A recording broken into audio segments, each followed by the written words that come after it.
I've had a couple of strong mentors in my life, and they are called out in my book. 3 different people pop into my head, and so the first is Debbie Collins, but it was a vice president of operations that I had at TV Guide. And what I learned from her is that as a mentor or as a manager or whoever, is to be what your people need you to be. Debbie was always what I needed her to be from communication styles, relationship management, and I would talk to other people in the organization and they'd go, well, that's not how she is with me. She does this, this, and this for me. And I'm like, okay, interesting. She really was, took the time to learn who her employees were and was able to, again, be what they needed them to be. Another person that I worked with, Wayne Carney, he very direct, very honest, and very transparent. Some people would say that he was gruff. He would raise his voice.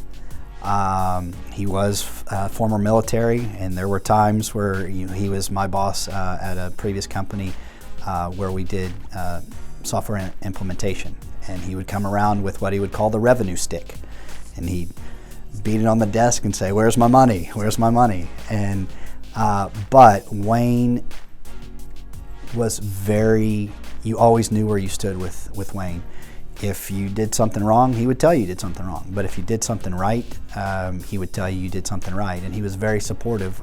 And even though President's Club was a sales specific, you hit your quota, you get to go, Wayne fought really hard for me to be able to go to that because of the idea and championing that and leading teams. And I did. I ended up going to President's Club, which was in Atlantis in the Bahamas the year it opened. So it was a really great opportunity, but it started with Wayne believing in me. And then the third mentor, again mentioned in the book, Phillip, Kurtz, like to challenge you to do more than maybe you thought you could do, and put me in opportunities that allowed me to grow, allowed me to make mistakes, allowed me to learn, but raised that bar that I wasn't just having to step over, but really had to jump over. And so I'm taking all 3 of those in kind of my approach to my employees. I will push them hard. I will raise the bar. I will challenge them to do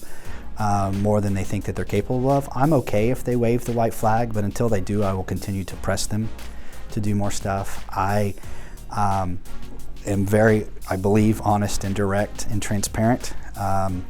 Sometimes I should scale it back and be more like Debbie and be more communicative the way that person needs me to communicate to, but I am trying. I recognize that people have different needs, whether it's words of affirmation or things of that nature, and so I'm trying to adopt and adapt to what my employees need to make them better and make me better as a manager.